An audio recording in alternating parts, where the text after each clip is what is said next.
Hey, how are you? I am so happy to see you guys back.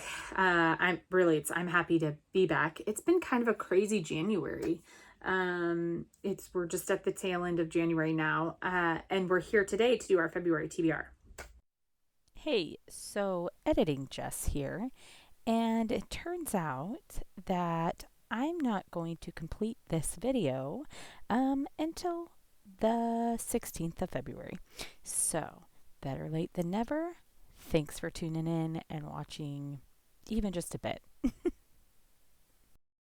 So, the first thing we're gonna do is talk about kind of a different structure that I'm going for. Um, in the past, I've played a game or whatever it is, and I've picked like 10-ish books for my TBR. I love that, but there does come a point in the month where I begin to feel a little pressure to finish them, and I don't reward or punish myself for finishing or not finishing my TBR. I just, if I don't meet a goal in my brain, like it does bad things internally. So I'm going to release myself and release some pressure on myself and just say, for my TBR, for my structured TBR, any game that I play, I'm only going to put like 5 books on my TBR for for the structured piece. And then we'll just see how many other books I read in the month. For the month of January, I had about 10 books on my TBR.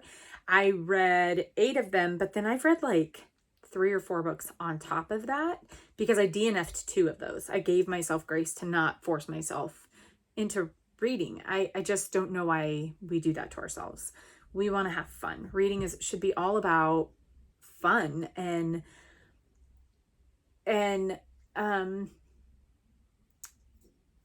even if what you're reading is not fun, like if you're choosing to read something that's more sad or more history driven or more whatever, it is because you're choosing to read it. It's doing something for you. It is giving you something, feeding you something, per se.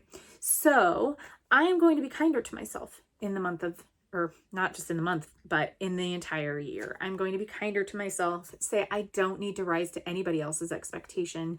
And just if I'm happy with the way I'm reading and the amount of books I'm reading, that's all that matters. So we're going to spin this wheel, see what we are going to, how we're going to choose our 5 books. And I'm hoping, you know what? We're not going to spin the wheel. I've just decided. We're just going to do the TBR jar. So I'm going to go get my TBR jar. We're going to do that for our 5 books. And then, yeah. So I'll be right back. Okay. Here is the TBR jar. We're going to pick 5 prompts. Unless I feel froggy, because sometimes, honestly, when you get going with this, it feels really fun to pull them. So we're going to pull some prompts, probably 5. And we'll see how it goes. Okay, so prompt number 1 is technology vibes. Something that's giving us technology vibes.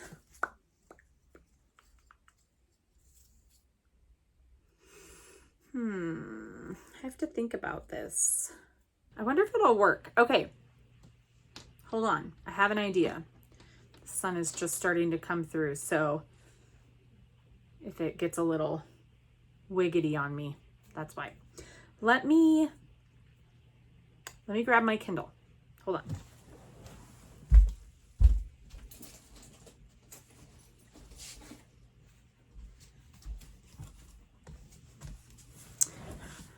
Technology vibes.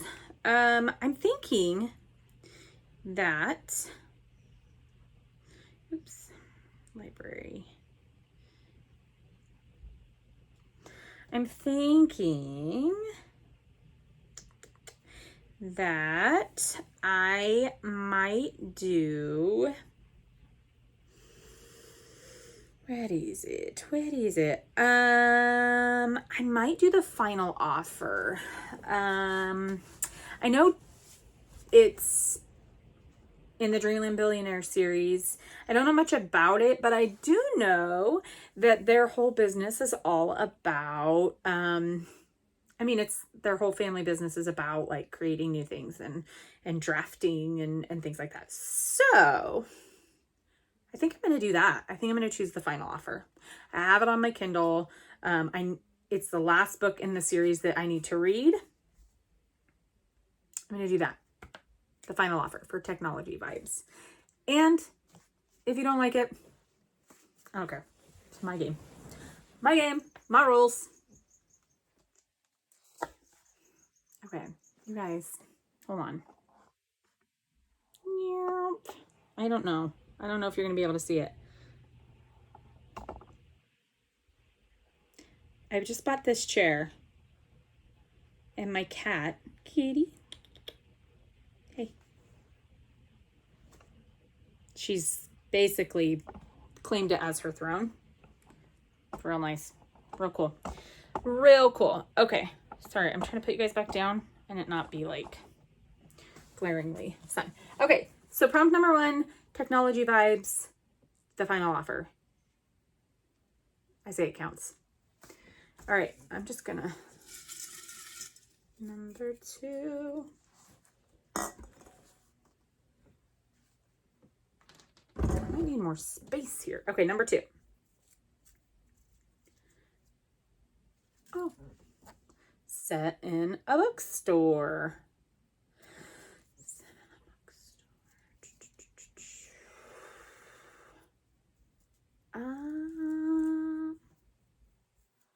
Set in a bookstore. I'm gonna have to think on this one, I think. Set in a bookstore. Let's see what I have. I'm trying to be really good about only reading what I have on hand. So let's see. Okay, so I'm on my Kindle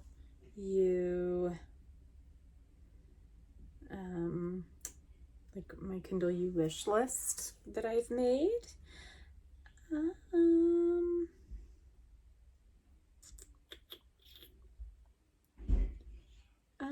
Okay. I think, okay, what I think we're going to do is we're going to do an echo of old books. An echo of old books. Let's see. It says a novel about the magical lure of books and summoning the courage to rewrite our stories. Okay. Rare book dealer Ashlyn Greer's affinity for books extends beyond the intoxicating scent of old paper, ink, and leather. She can feel the echoes of the book's previous owners, an emotional fingerprint only she can read. When Ashlyn discovers a pair of beautifully bound volumes that appear to have never been published, her gift quickly becomes an obsession. Not only is each inscribed with a startling incrimination, but the authors, Hemi and Bell, tell conflicting sides of a tragic romance. Okay. With no trace of how these mysterious books came into the world, Ashlyn is caught up in a decades-old literary mystery, beckoned by two hearts in ruins, whoever they were, wherever they are. Determined to learn the truth behind the doomed lover's tale, she reads on, following a trail of broken promises and seemingly unforgivable betrayals. The more Ashlyn learns about Hemi and Belle, the nearer she comes to bringing closure to their love story and to the unfinished chapters of her own life. Okay. So we're going to go with An Echo of Old Books. It's on Kindle Unlimited, and it was on my wish list anyway. So I'm going to go ahead and give that a read.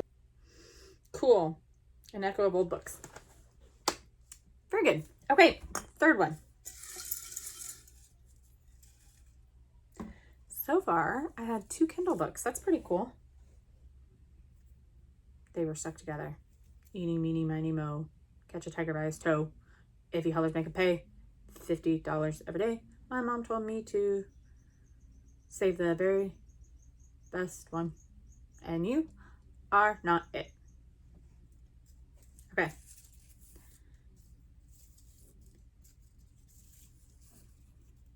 Second chance author. Sorry, you probably couldn't even see that. It wasn't. Anyway, second chance author. Who? I'm like, okay. Let me look at my bookshelf really fast and see if I have someone on my shelf that I need to give a second chance to. Hold up. Okay. This will be the second time this book has been put on a TBR of mine. Maybe I'll actually get to it this month simply because I'm not putting too many books on my TBR. For the Throne by Hannah Whitten. If you've heard me talk about For the Wolf, which is the first book in this duology, I also have never read anything else by Hannah Whitten. I might have something actually, but because my books aren't in order by author, I don't know. Okay, if you have heard me talk about For the Wolf, I began loving that book. I started it and was like, this book is great. I love it. And then as the book went on, I was like, ugh, it's getting a little tedious. It's getting a little blah. And I actually didn't like this character. This is Red's sister, and her name is, I think it's pronounced Nev in this. I would say Neve because my sister's name is Neva and I call her Neve. But okay, Red and the Wolf have finally contained the threat of the Five Kings, but at a steep cost. Red's beloved sister Neve, I'm just going to call her Neve, the first daughter, is lost in the Shadowlands, an inverted kingdom where the vicious gods of legend have been trapped for centuries, and the Five Kings have slowly been gaining control. But Neve has an ally, though it's one she'd rather never have to speak to again, the rogue king Solmir. Solmir wants to bring an end to the Shadowlands, and he believes helping Neve may be the key to its destruction. But to do that, they will both have to journey across a dangerous landscape in order to find the mysterious heart tree and finally claim the god's dark, twisted power for themselves. I'm gonna give it a try.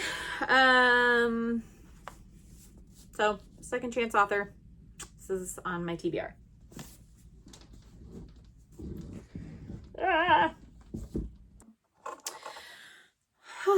Okay, so we're gonna pull the fourth prompt.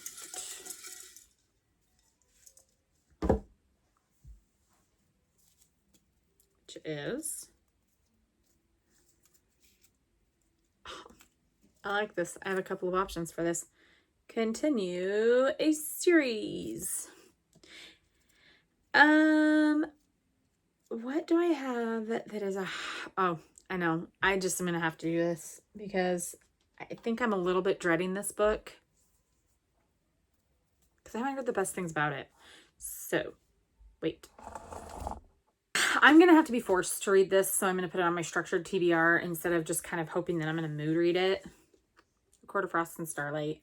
I haven't heard the best about this. It's so tiny compared to all of her other books, but I actually started it and was not wildly impressed, and I don't know why.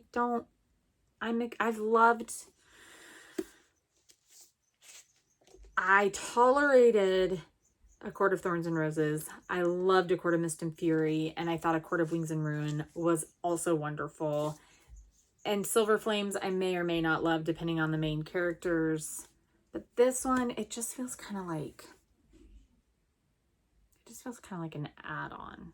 I don't know why. So I'm going to put this on my structured TBR for this month because I think I'm going to have to be forced to read it. So that's our fourth book. And our last.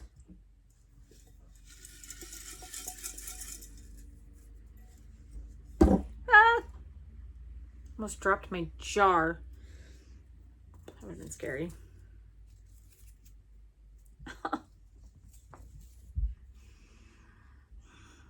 I don't know why.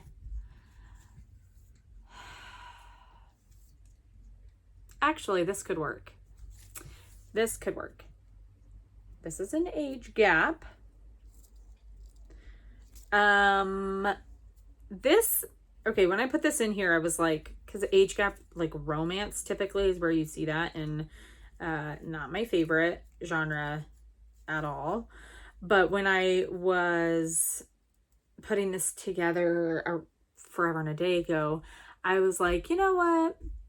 There's age gap. This doesn't necessarily have to be in a romance. So specifically, I was actually thinking in some of my like fantasy books, there's age gap with like, I'm gonna go get a book. Time out. February could be the month where I finish this series or get as far as I can in it. Listen, let me explain. As far as I know, the two main characters in this one, this one is following Nesta and I think Cassian. Cassian's like really freaking old, even though he never ages. And Nesta, not so old. That's my workaround because I don't like age gap romances. I have an issue with them. I don't know what it is. And I just can't bring myself to put one on there. So we're going to do A Court of Silver Flames for my 5th book. And that's going to mean that I will have finished out this series, which I love the idea of. Yay. Okay. So my structured TBR is going to be, we got Technology Vibes. So we're doing The Final Offer by Lauren Asher. I'm calling it a technicality. You can disagree if you would like. My game, my rules. For Set in a Bookstore, we're doing An Echo of Old Books by Barbara Davis. For Second Chance Author, we're doing For the Throne by Hannah Witten. Obviously, my trepidation shows. Continuing a series, we're going to do A Court of Frost and Starlight because I have to be forced to read this or else I will probably skip it. And for an age gap, we're doing A Court of Silver Flames, both by Sarah J. Maas. That is my structured TBR for the month of February. Now, I will be mood reading a ton in February. I already know that I have, I'm just gonna go get the books that I know I want to read and that I already am like, I'm gonna read this, I don't care. So, okay, you guys, I just slapped a stack of books down here. Wow. But these are all from my physical library and I'm like, would love to get them read if at all possible. It might not be possible because there's like, there are like 10 books here. We'll see. On top of the 5 that I am like going to be structured about reading. Probably going to read these ones first. Okay, so one of my hopefuls is I'd like to just kick this duology out. The Kiss Curse by Erin Sterling. I read the X-Hex in October. It was okay. I liked it. It was okay. So I would like to finish this out. Romances tend to be very easily digestible, very easily quick read type of things. So there's this one. Do you mind? The cat. The other one, another one that I was looking at possibly getting read in February is Once Upon a Broken Heart. I think I've heard really good things about this whole series. This is the only one I have physically with me, but I want to know if I like it before I continue on with it. So this is a Stephanie Garber book. Again, I've heard great things about it. So this is another hopeful for February. Never by Jessa Hastings. I've actually heard very mixed reviews about this book, and I bought it because the cover I just think is so gorgeous. And I'm a sucker for a Peter Pan retelling. So it sounds kind of interesting. I'll read the back of it. Never is an awfully long time. Growing up, Daphne always knew Peter Pan would come for her, the way he'd come for her mother and her grandmother Wendy before that. The Darling Girls. Their stories are all the same. The forever young boy at their window after their 13th birthday and the shimmering magical land behind a star. And then Peter doesn't show for Daphne until she's 17, inexplicably full grown and with no excuse for his tardiness. Daphne doesn't know what to think. Still, she's always been told that Peter Pan is her destiny. It's beyond choice to take his hand and leap into the stars no matter what comes next. But in Neverland, Peter's true colors begin to show. One moment he's making Daphne's heart flutter, the next he's forgetting her entirely. So when Daphne stumbles into the path of Jameson Hook, the pirate son of Peter's nemesis, she lets herself get swept up in his vulgar charm despite the warning signs. Both boys are trouble and both have dangerous secrets about this strange fantasy land they call home. And if she loses her heart to either one, Daphne just might lose herself too. So I'm a sucker for a Peter Pan retelling. I actually just finished Hook by Emily McIntyre. I had to look down here because it's actually, I have some other books down here. So I've heard yes and no's on this. So we'll see where I fall. And then we have the Love series. We have Love Theoretically, Love on the Brain, and Love Hypothesis by Ali Hazelwood.